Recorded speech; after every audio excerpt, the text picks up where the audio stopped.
Right, golf mates, welcome down to another lesson. If you clicked on this, it's obviously you've not got much time to practice and you've got a fault. You have got an absolute humdinger for us. It's different and I can't wait to try it. Oh, this is so far outside the 9 dots, it's a joke. But the real key with this is to give you better feels, which are going to improve your swing speed, it's going to improve the ball speed, it's going to improve the strike quality, and it's going to improve the ball flight. So it's for everybody that wants to hit it further, hit a draw, hit it out the middle of the club face more often. And even people like myself can do this. And even people like yourself Busy can do people this. who forgets to practice. But this is the whole point, because life gets in the way. We've got to be so efficient when we practice that we can go for 30 minutes and at the end of a practice session know we've got better. Watch this drill, you're going to love this. So we know, golf mates, that we've been told over the years that golf is all about rotation and body rotation and moving the pressure and doing all sorts of incredibly intricate and complicated body movements to try and increase your club head speed.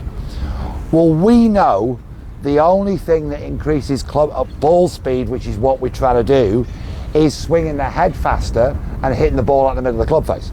Those are the two biggest contributors to hitting it further. We also know that 95% of people that play the game slice the golf ball. So this drill is really, really going to help the guys that come work the club on the inside and come over it. That they're trying to turn their body into this position where the club head's lagging so far behind their hands.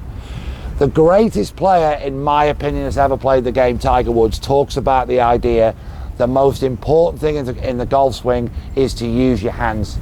He's quite a good player, yeah? So if we can emulate what Tiger does, it's a great, great idea. What I'm going to get you to do, we're going to aim the club face somewhere near where we want the ball to go. And then we're going to turn your body so that you're at 90 degrees to your target line. What we're then going to do is we're going to have a couple of practice swings over the top of the ball, feeling that club head goes past your hands. Yeah, because at this point I can't really turn. I can turn a little. So we get the club head going past your hands, we get the face closing down through impact, we've got the correct rate of face closure, and we've got more speed because the club head's overtaking my hands are overtaking my sternum. So, set it up. Body's perpendicular, get yourself in somewhere behind the ball. Keep that arm pressure nice and relaxed.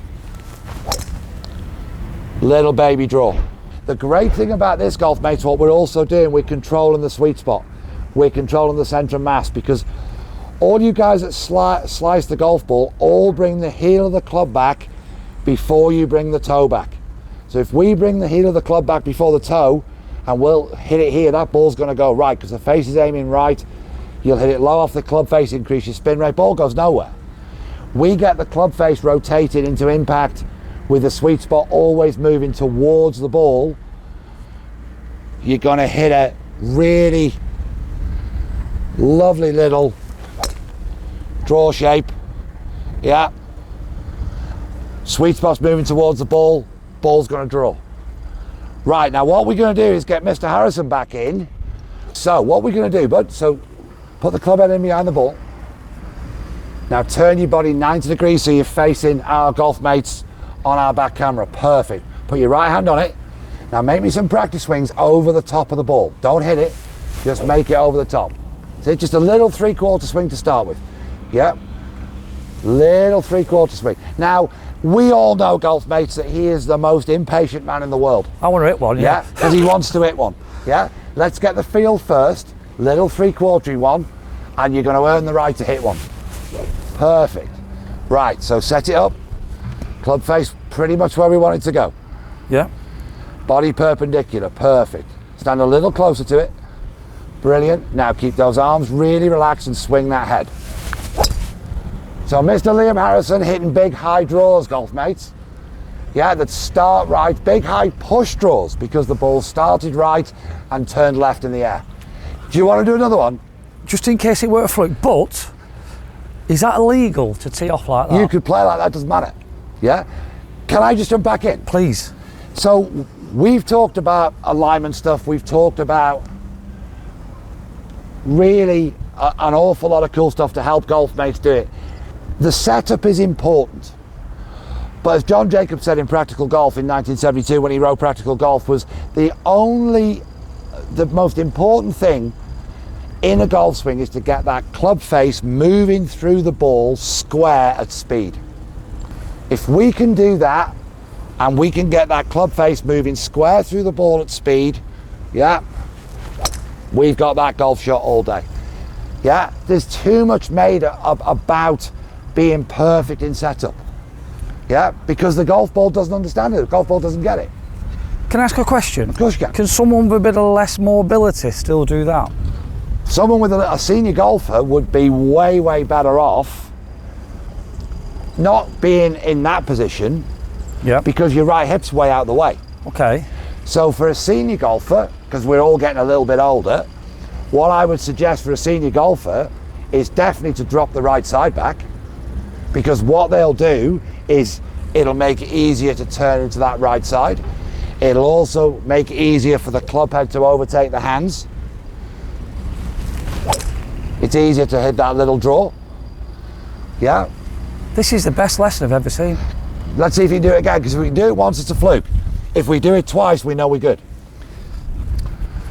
So, set it up. Good. Little closer. Perfect. Couple of practice swings over the top of the ball, just to feel where that head is. Beautiful. So we can see the club head going past your hands. Perfect. Oh God. Perfect. That was a practice swing. That was won't a be practice short, swing. don't give me any. Again, that's patience. Yeah? Well, the title of the video is You've No Time. Yeah, but you've got time to make 2 practice swings. Right, oh, fair enough. Yeah. Yeah. Couldn't get any real, this one, can it? Yeah, you're already at the range. Yeah, okay. Nice and relaxed, keep that arm pressure the same. Mr. Liam Harrison, big high draw, 2 out of 2. 4! Oh, I've carried him, don't worry about that. How good Brilliant. is this? Brilliant. I'm going to love this. So Can what I that do this does, with driver? You can do it with anything, but do it off a T-peg. So golf mates, if you're doing this drill, don't be afraid to do it off a T-peg. So if you're doing it with 7-iron or 9-iron or 3-wood or hybrid or driver, make sure you're pegging it up, because what we want to do is give you confidence. We want to give you that sense of certainty that you can do it. And what this is great for us is this works brilliantly into all the technical stuff that we talked about when we did your golf lesson at Summer Bay. What I am going to say, golf mates, give this man some love. Also, if you want a lesson off Simon, he's got everything. Details going below. If not, he's on Skillis if you can't get to him. Golf mates, he's a guru. I'm just glad he's ours. See you next week, golf mates.